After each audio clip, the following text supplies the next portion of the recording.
everyone, I'm Kristen Oakes White. And I'm Avery Davidson. Thank you for joining us for This Week in Louisiana Agriculture, the only TV show bringing Louisiana farmers and consumers together every week. And Kristen, we get to hook up with some of the consumers here in New Orleans at Miel Brewery and Tap Room, which is one of the up-and-coming microbreweries here in the city. We're going to show you a lot more from Miel later in the show, and we might even taste a little bit of it. But first, we need to tell you why we're in New Orleans to begin with. It's the 97th annual convention of the Louisiana Farm Bureau Federation, and it's the largest gathering of farmers and ranchers in the state. More than 1,000 farmers and ranchers and their families came to conferences for all of the Louisiana commodities, attend the youth events and awards, to see the crowning of the 2019 Louisiana Farm Bureau Queen, and hear the latest of what's going on in Louisiana agriculture. And you know, with so many people gathered in one place, especially energized voters like farmers and ranchers, you know that elected officials and those seeking office are going to want to come and mingle with those farmers and ranchers. In fact, Governor John Bel Edwards came here to speak before the general session, and U.S. Congressman Ralph Abraham also spoke before the voting delegates, both of them vying for the office of Louisiana governor. What farmers can and cannot do in this field is often determined by the men and women who work and vote in this building.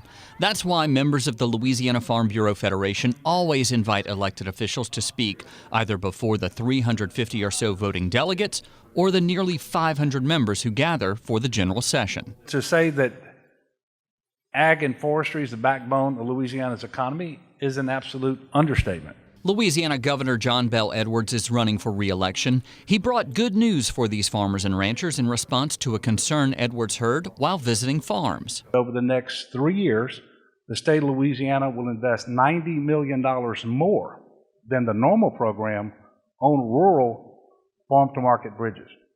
So we heard what you said. Edwards says that money will come from the $700 million infrastructure plan the legislature recently approved. Commissioner of Agriculture and Forestry Dr. Mike Strain is also running for re-election and spoke about infrastructure, most notably the dredging of the Mississippi River project included in President Donald Trump's infrastructure plan. This is a big deal, the largest capital investment in Louisiana history. Mostly federal dollars. Strain says that project will start in October. The first part of the project is going to be head of passes. We're going to dredge that down another 5 feet to at least 50 feet, and the next goal is 55, build 2,000 acres of wetlands. We're going to dredge the Mississippi River all the way to Baton Rouge to 50 feet. What does that mean? That means we can load those ships another 5 feet. That's $1 million of cargo per ship. We've got your back. Louisiana 5th District Congressman Ralph Abraham is also running for governor. He brought an update to the $16 billion market facilitation program the USDA announced to help farmers across the country who are seeing depressed prices due to trade issues between the United States and China. Some of the MFP payment will come in July, some will come in September, and then some will come later in the fall.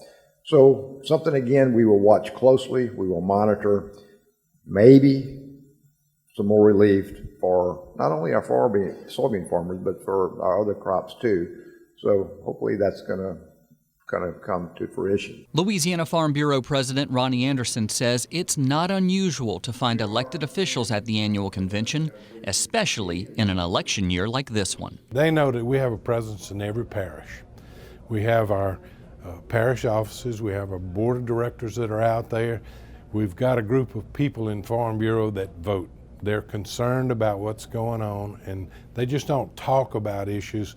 They will actually work on, campaigns or for or against whatever might be going on, and they get out and vote. And that's what really makes us different than a lot of other organizations that just talk about, complain or whatever it might be, but our folks get out and vote.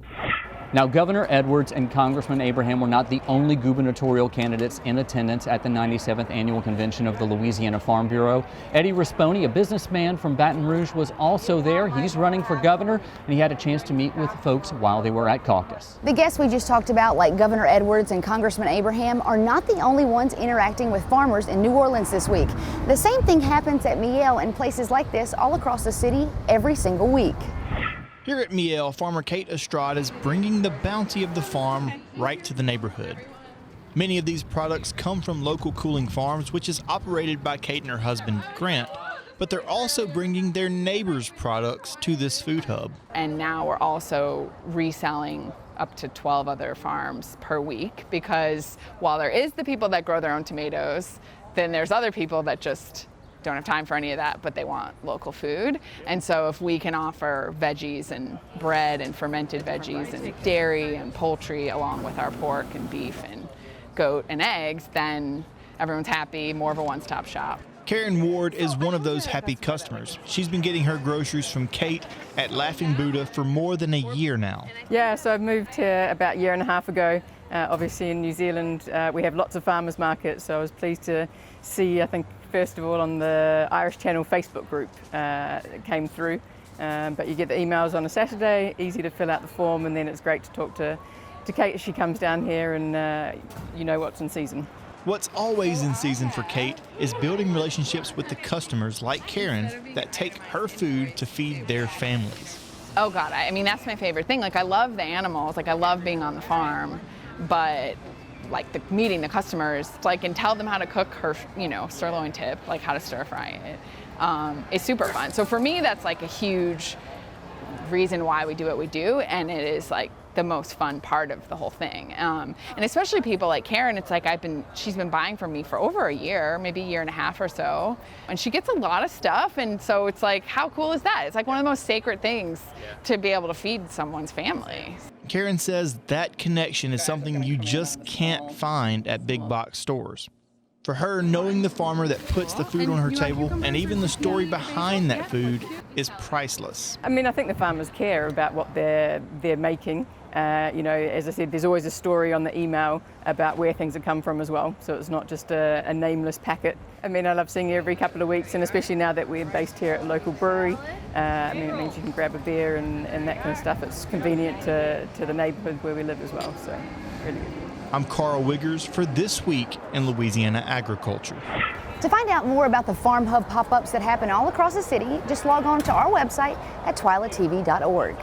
So we are at one of the places where small farms actually meet the big city. And just like any other agricultural industry, Meal Brewery and Tap Room is dependent upon those small farms. In fact, to make this beer right here, they're dependent upon some of the smallest workers around.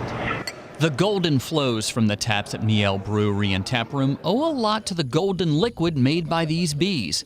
Miel means honey in French and Spanish. For Alex Peru, it also means life. 100% of our beer sold right now is coming right out these taps right here in this room. An experienced brewer from time spent working for Abita and Harpoon breweries, Peru took inspiration from his father's veterinary clinic and some of the smallest animals there. I grew up with an observation beehive at the clinic. I have observation windows in almost every hive body. His father, Dale Peru, still likes to watch bees. While he sold his practice about 10 years ago, Dale is still working to save animals, rescuing bees from fallen trees and old homes set for demolition. I'm not really into it for the honey. It's always going to be a secondary thing, but my goal was to rescue hives that are wild. That said, Dale still gets lots of honey. Honey he gives to his son Alex to make beer. Every bag of honey from each different parish tastes so different, and it lends its own quality. That's why when we make a beer with that honey, we say which parish it came from. I've done some rescues in different areas, so he likes to mention where the honey is from. I did one in Kentwood. The next batch we're cleaning up right now or filtering is from Springfield. And then, of course, we have our own honey that we can produce too. Knowing exactly where the bees are coming from, knowing exactly how it all ties into the ecology and how you can actually taste that in the beer, in the final product, it's awesome. So the beer is very distinct in taste. Rick Patel owns Mid-Tap, a self-service tap room in Baton Rouge.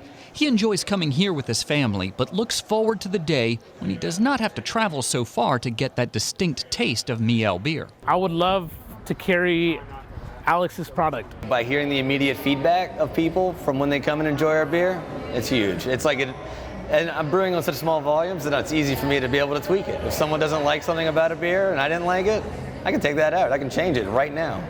Getting immediate feedback may take some pressure off of Alex, but what about his dad and his beekeeping hobby? It almost puts pressure on me because I'm enjoying the heck out of it. I've been doing it for like 4 or 5 years now, so I really enjoy the heck out of it. But gee, if all of a sudden I decided I don't want to do this anymore, it's a little pressure because I got to keep going now because I have to supply the honey. And right here in my hand is the fruit of all that labor from the bees and from the folks here at Meal.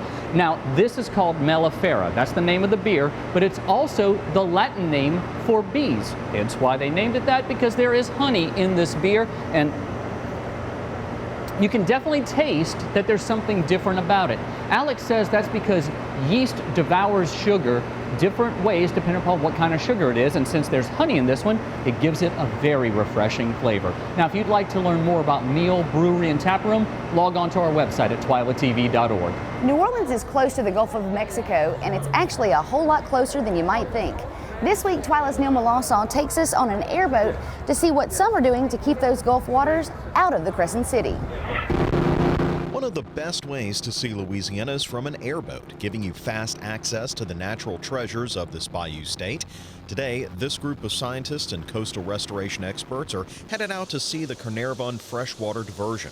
Opened in 1991, this structure accidentally created land in what was previously open water. We've seen about 800 acres of land building out here and colonized by native species, and so a thriving kind of marsh ecosystem. You might remember I visited with Dr. Henkel back in the spring in the Maurepas area to look at replanting efforts on the ground there and by air.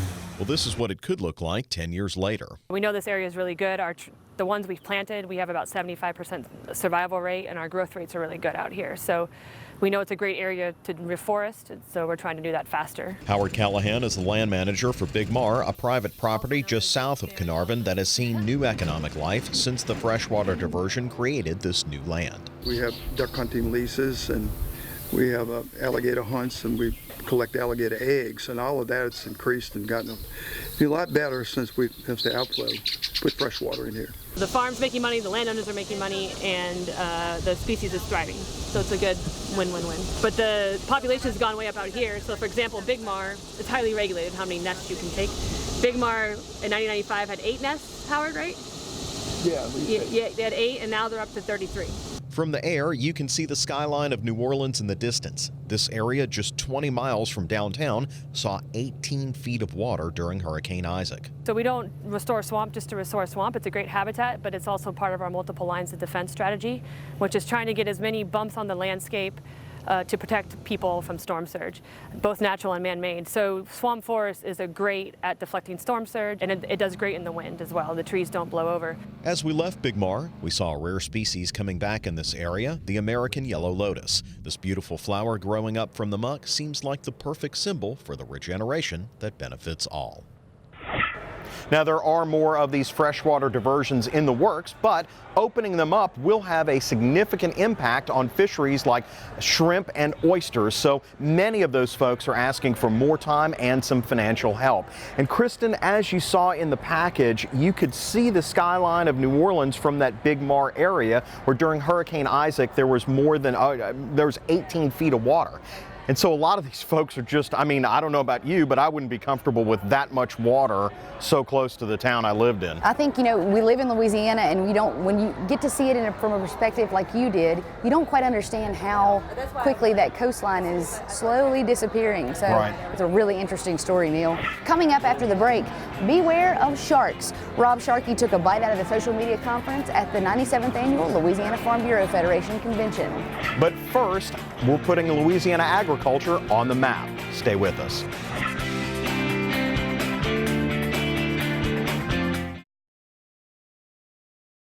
I now hope they're fighting today. I hope they are. Put a Dorito on here. Loose. I got a fish! I got a fish! Find your place in the country and the lender who can get you there. Find Louisiana Land Bank.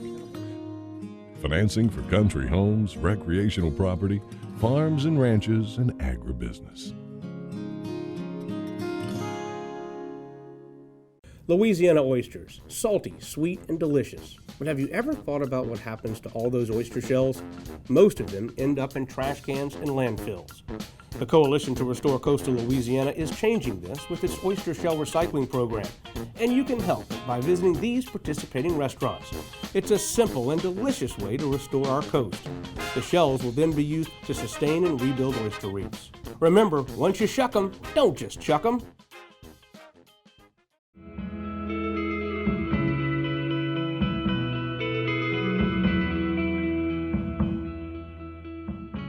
a farmer. I am a farm wife. I am a cowboy. I am a grass farmer. I'm a businesswoman. I'm a conservationist. I am an advocate. I am a voice for Louisiana farmers. I'm always learning. I'm a husband. I'm a mom. I am a dad. I'm a granddad. I am a consumer. I grow the food that feeds your family, and I'm proud of it. I am Farm Bureau. I am Farm Bureau. I am Farm Bureau. I am Farm Bureau. I am Farm Bureau. I am Farm Bureau. I am Farm Bureau. We are Farm Bureau.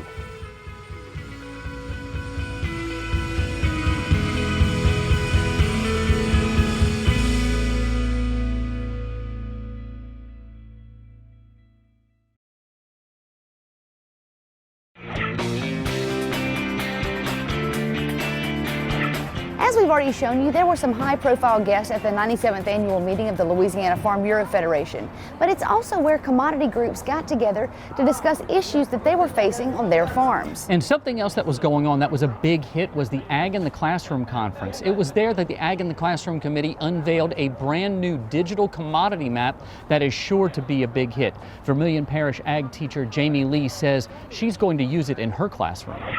So we unveiled the new commodity map today at the Ag in the Classroom workshop at the Farm Bureau Convention, and this commodity map reflects the 2017 data values, and it has an interactive online part, which is really neat because teachers can go online in their classrooms and click on each commodity. It tells them how it's produced, where it's produced. Most of them are going to include short videos of the production, as well as recipes with that commodity, vocabulary words with that commodity, sometimes even workshops. So it's really beneficial for teachers.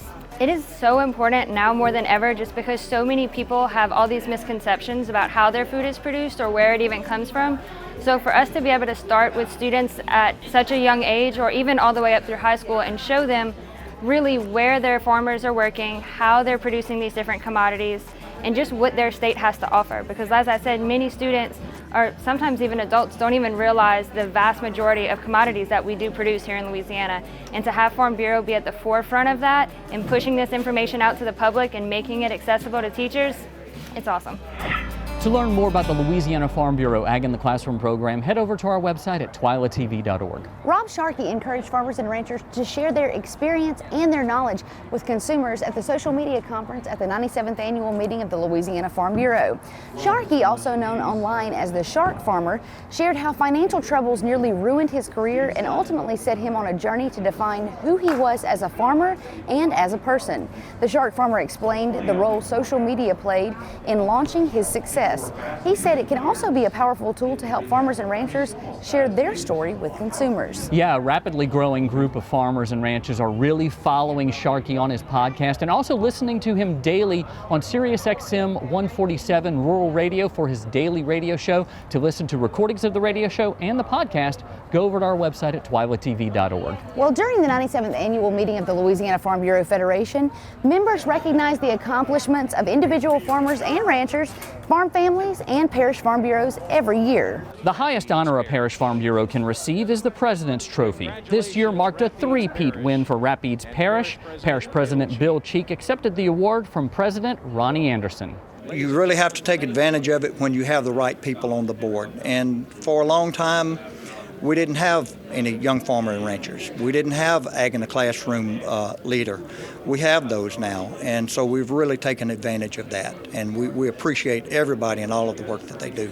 This year's Young Farmer and Rancher Achievement Award winners are Adam and Megan Colhern of Caddo Parish. The Colherns are first-generation farmers who raise cattle and hay, who also run a custom cotton picking, trucking, and crop spraying business.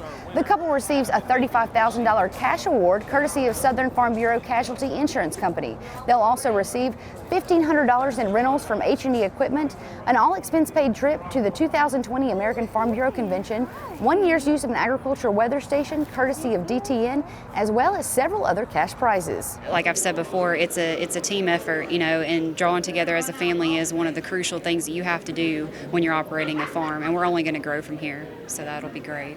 Hannah Duvall won the 2019 Young Farmers and Ranchers Excellence in Agriculture Award. Duvall works as a 4-H agent in St. Martin Parish. The award recognizes leadership and involvement in agriculture. Duvall received several prizes, including a $7,500 credit toward the purchase of an ATV from Louisiana Land Bank. Megan Cook of Sabine Parish was named the Outstanding Young Farm Woman for 2019. She received a $2,000 Visa gift card, compliments of Louisiana Farm Bureau Mutual Insurance Company, $1,500 worth of equipment rentals from H&E Equipment, along with a host of other prizes. Cody Beavers of Franklin Parish won this year's discussion meet. Beavers received a host of prizes for his victory, including a John Deere Gator utility vehicle, courtesy of the Southern Farm Bureau Life Company, $1,500 worth of equipment rentals from H&E Equipment, as well as other cash prizes. Sarah Toll of Rapides Parish took home the top prize in the Talk Meat competition, and in her speech, Toll discussed various solutions to help the agriculture industry bridge the gap between producers and consumers. We can continue to work towards translating agricultural policies and other acts of legislation, such as the Farm Bill and the recent Truth in Labeling Act, and translating them into languages that the everyday citizen, like myself, can understand and relate to. A host of young talent was on full display this week during the 97th Annual Louisiana Farm Bureau Convention. Allie Zarang of Assumption Parish danced her way to the top prize in the Junior Talent Division with her lyrical dance routine. Point Capee Parish violinist Lily Martinez took home first place in the Senior Division, performing the uplifting tune, Love's Joy. And of course, the culmination of the Farm Bureau Convention is the crowning of a new Louisiana Farm Bureau Queen. Victoria Roussel of Vermilion Parish will serve as the 2019 Louisiana Farm Bureau Queen. She'll travel the state and to Washington, D.C., representing the state's largest general farm organization. First runner-up was Sarah Toll of Rapides Parish. Second runner-up was Caroline Doise of Jeff Davis Parish. And all of the contestants voted Grace Fife of Franklin Parish as Miss Congeniality. Congratulations to all of the winners at this year's convention. If you would like to see live streams of all of these events, go over to our website at twilatv.org. Still to come on Twila, water is a big issue here in Louisiana, and we're going to talk a little bit about it. We'll show you why we sweat every drop coming up after this.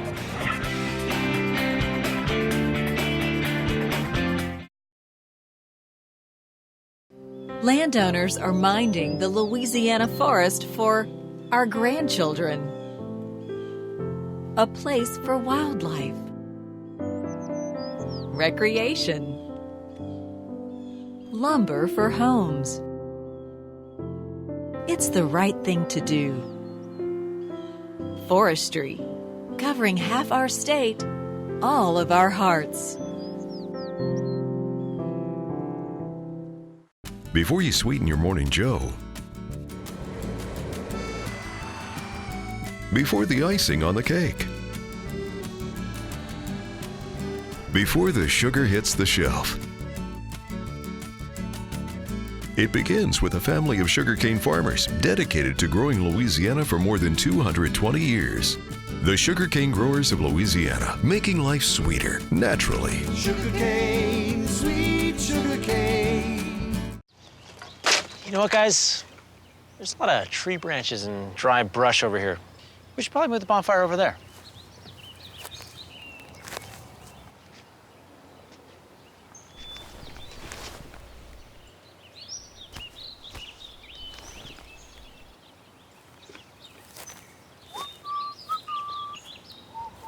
I'm guessing Smokey liked that idea.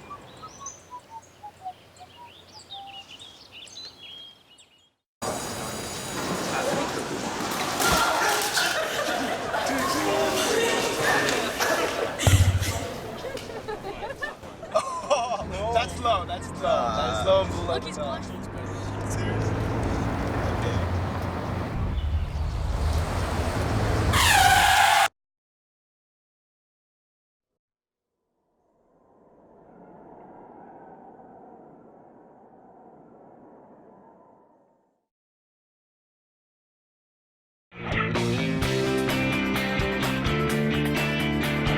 One of the big topics at the 97th Annual Convention of the Louisiana Farm Bureau Federation was water. Too much of it, not enough of it, what to do with it, all of great concern. Well, however much of a problem it is for us, for farmers, it's life and death. But it also brings us together in a special way. We would like to end the show by showing you a video that we aired at convention, and it shows the impact of water one drop at a time.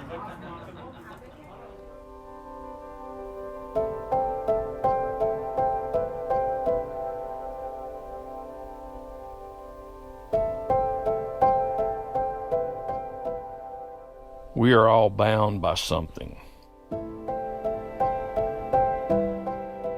Some by past deeds, some by family responsibilities, others by dreams of future glory. The earth is a table that farmers dress, set in rows and eat the harvest of. But even the earth's vast expanse is bound, surrounded by the water so necessary to all life.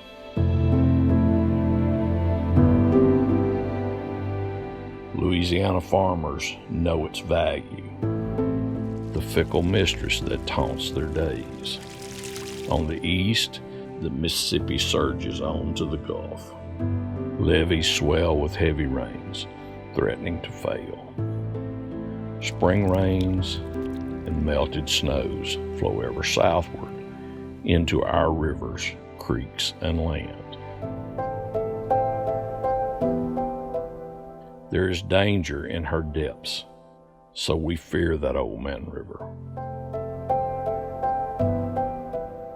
We Louisianians know that life-bringing water, when in excess, can be treacherous, destroying crops and homes and lives.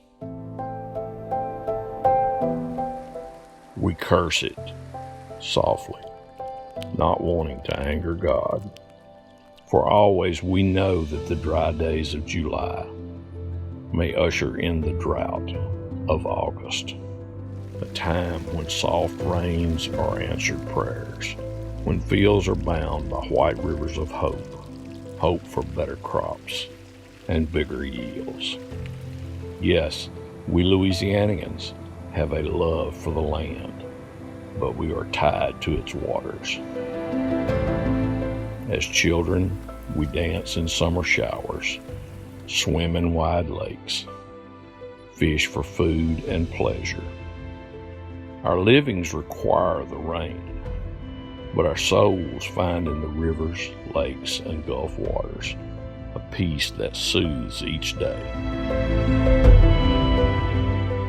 So for us, there is always conflict. We fight its floods, yet need the water's rain. And in the end, we pray for God to control the excess and to send our souls rain.